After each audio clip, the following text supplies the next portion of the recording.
Hello, watchers. This isn't Right Hand Lad here, but Hamstar, who is the reason how he can scale high tier to our characters like Fiamma. We've come to a mutual agreement that two certain characters are much more powerful than most think, and that was Fiamma of the Right and Ollerus. Now it's my turn to show off the power of Ollerus, who isn't a god or a human.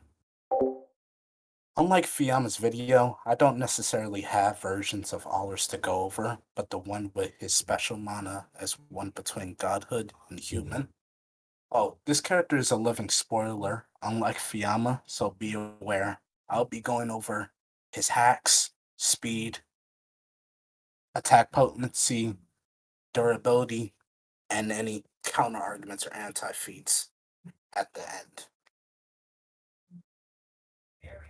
First, his hacks. I'll start off with something complicated because I don't want to explain this later in the video after you're mentally tired. So I'll be taking advantage of y'all being fresh. The something I'm talking about is Oller's 1 to 3 hacks, which are pretty cool stuff. One is being able to reconnect severed limbs. This isn't regeneration, so destroying a limb would actually leave an injury on ours, and we haven't seen him reconnect his head or other vitals, so let's assume aiming for the vitals is essential, or it's impossible to kill him by bleeding out from severed limbs, for example. Two, the most important thing he did in the series is create a method that could kill even magic gods in New Testament 8, and it struck Otheanus by ignoring durability completely. This was the fairy spell that is its main purpose of killing a god who represents any gods like pagan gods that oppose Christianity's beliefs. What does it do simply is destroy whatever makes a god, which means it ignores their immortality like Otheanus and dragged them down to the level of a fairy or a human, then killing them off slowly. This spell took a while during New Testament 9 through 10 because during New Testament 9, it was literally less than a second in real time. But in New Testament 10, it was in full effect and it only took like a few hours. Three, now for his most useful hacks for any fight is something he has gotten that Otheanus doesn't even have. That is Otheanus' throne. I won't try to pronounce it, but this is a form of attack, and that's really pushing it because it isn't that simple. It is something truly incomprehensible and unexplainable even when seeing it. What this means is blocking or dodging won't come to mind or work at all because there's no comprehending its direction of attack or even know when it's going to attack. Trying to adjust to it after getting hit is stupid because you might end up being unconscious or dead in the first attack. Understanding it is still impossible. Not even grimoires are able to fill up the requirements for this power, but Ollerus's mana can. And also, its offensive function, pretty much its, force or pack of punch, pretty much doesn't exist.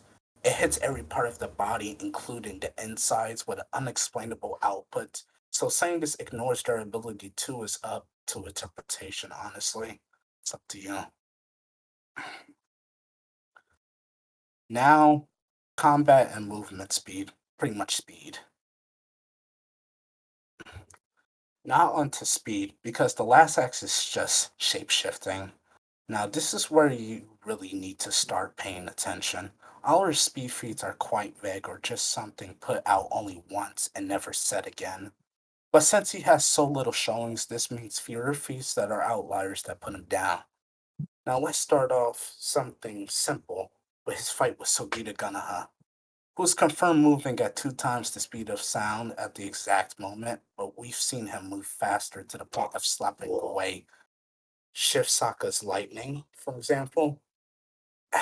And by how badly Aller stomped Sogita and didn't look concerned by his movements, this should at least put him at massively hypersonic plus, which is about Mach 1000 to 8810. He did this while holding back heavily, which was stated. Now, here comes something that might spark some debate. Remember that amazing XP Hunter magician that's a little crazy? Yep, I'm talking about the same Thor that has feats of dodging Sylvia's attacks, but that's just about massively hypersonic plus, right? That's true, but I'm about to blow your mind here and now. In New Testament 10, Thor was made almost as popular as Accelerator because of one spell, and that was Almighty Thor. That is confirmed to ignore the concepts of distance and have the planet move him to any destination instantly. To be at such speeds is what you can call infinite speed. What is infinite speed is to travel anywhere instantly or move an infinite amount of distance within a finite amount of time. This fits Almighty Thor perfectly, so why is this in the Ollerus video? It's simply because Thor, who isn't scared of fighting even those faster and stronger than him, but when approached by Allers to make a deal, he had no choice or he'd be murdered on the spot. And this statement took place right after we've seen Almighty Thor for the first time. So it's clear Kamachi put these statements in order to show how powerful Allers is. By Thor himself not even trying to run away, because even his Almighty would potentially get blitzed by Allers. So, using that logic, he'd be in infinite speed ranges.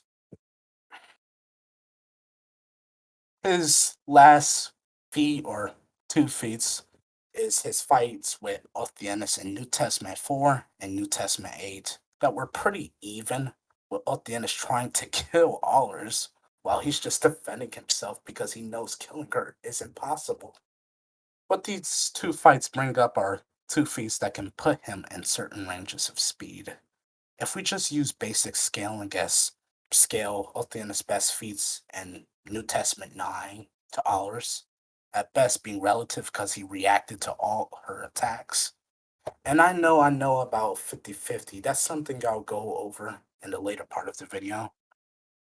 Best feats from Otheanus are her movements before throwing Gungnir that was transcending the concepts of time and space, which were ignored by Otheanus' movements. But the lance moved in normal time to explain why Toma was able to hit it in time. What this means is she's at least moving at immeasurable speed ranges. What exactly is that? I'll explain. It is movements beyond linear time. This is why the speed cannot be measured, unlike infinite speed. There's another feat that solidifies Ollerus being immeasurable speed. It's the narration about the class of explosions in New Testament 8, which stated that the attacks were so fast it made a black hole-like area. Black holes are known for warping space and time around them. Of course, they don't move so fast to warp time like that, but here, Alderson, Othanus did this with ease without moving closer to each other. Also, it's stated to have warped the continuity of time itself. And lastly, Allers literally jumped through it and made it out alive to close the distance, ignoring the distorted space and time area he just ran through easily. And the only thing that hurt him was the explosions from Otheanus. Next one is his attack potency. What I mean is he lacks range, but his attacks are strong enough to bust an example of a continent. But his range is as much as a large building from what we've seen. Oliver's raw power is truly amazing because he bullied Sogita with no effort and tied with Otheanus, who, if lucky in the 50-50, has attacks or speeds like herself in New Testament 9. But all this feels weird because his feats are never shown blowing up something, so he relies on scaling on characters. Let's ignore the fight with Sogita because he was holding back. This brings up to his fights with Otheanus again, and I'm going to address that. The invisible thing that Otheanus crushed disappointed her when she opened up the lid, aka ripping Thomas' arm off, and compared it to World War III's invisible thing, and she was disappointed by this, meaning that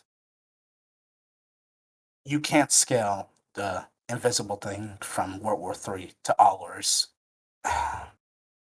That means that the fight in New Testament 4 and 8 have nothing to scale themselves on, except what is stated in the fight or Otheanus in New Testament 9. First, okay. First, I'll go over what happens in it. What else I intentionally didn't talk about in the same quote y'all seen in the speed category of the video is the statement of ignoring the concept of numbers. I'll translate it so you can understand what that truly means. Magic gods and Toaru shown time and time again to be able to manipulate concepts with their phase shifting. Ollerus can't add phases, but his attacks are said to ignore the concept of numbers, which can entail that his raw power isn't restricted by numbers, just like magic gods aren't, or Fiamma of the Right, potentially. To scale this is to simply bring up the point that nothing in the universe is infinite, pretty much our universe, but it's actually in the concept of numbers because it's limited to about, it's a big number, 93 billion light years, which is still a number.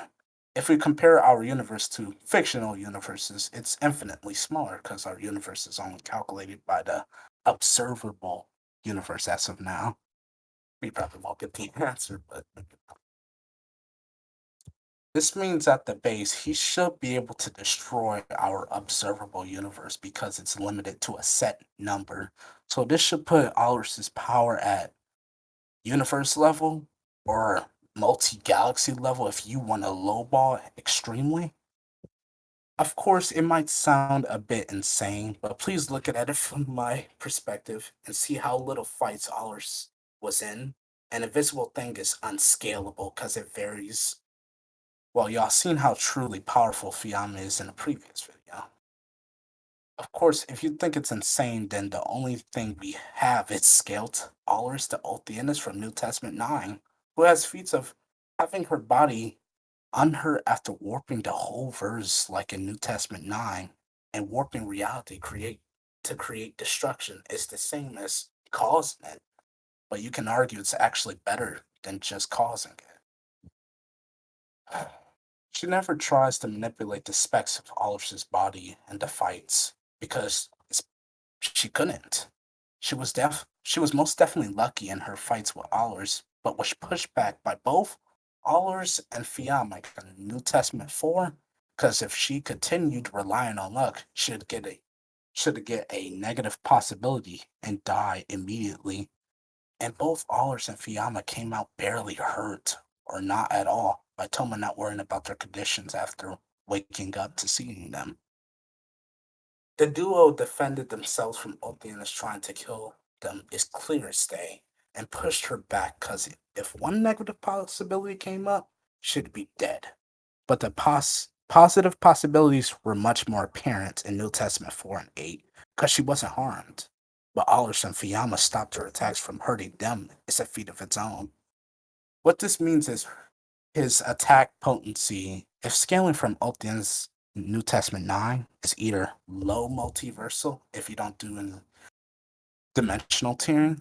What low multiversal is for characters who can destroy the entire fourth dimensional space time of a single universe, aka something infinite in size. Not just the physical matter from within. That sounds something similar to Otheanus. If you use dimensional tiering, it's at least high complex multiversal, but how diverse is at least 11th dimensional and up. Now onto the counter arguments and anti-feats. 1. His fight with Sogita Gunnaha. How Sogita Gunnaha survived his attacks from Odin's throne is because its attack functionality is screwed up and most likely depends on the person. And also, he was holding back with it, so it wouldn't kill Sogita in one hit. And also, Sogita couldn't even mess up Ollerus's hair. That can be scaling his hair above even Sogita's attacks. 2. 50-50 Otheanus and Otheanus with Gungnir are only different in two ways. Otheanus with Gungnir can use her power with 100% success, and Otheanus with Gungnir is unbeatable by humans due to Gungnir's hacks of having no humans being able to oppose her. Nothing throughout the Gremlin saga did it say her power and speed was increased by Gungnir. It's just completed her role as a Norse god. So technically, Ollerus fought and tanked attacks from Otheanus with Gungnir without the hacks of no human standing up to her. And I could get really funny and say Ollerus died at the end of New Testament 8 because he was turned back to a human after getting hit by the fairy spell that had its effects work instantly.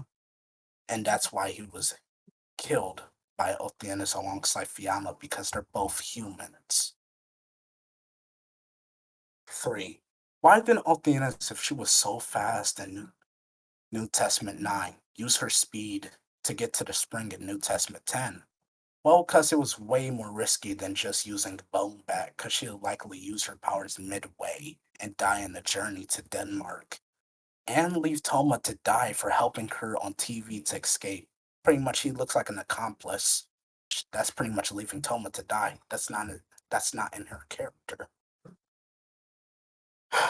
4. Why did his arms break after catching a saint's attack? Was because his body wasn't the same after New Testament 8 and was the same as a normal magician. 5. Ollerus being faster than Almighty Thor isn't headcanon, because he has no hacks to deal with Almighty Thor, and destroying the world isn't in his character, or he just lacks range. Plus, it's stated Thor would have been in the ground, so the Earth would still be intact after Ollerus beats Almighty Thor. His only option is blitzing it, and Ollerus a nice guy, so he'll let Thor use his Almighty on him anyways and win. This concludes my temporary hijacking of Right Hand Lad's channel, and I hope we meet again.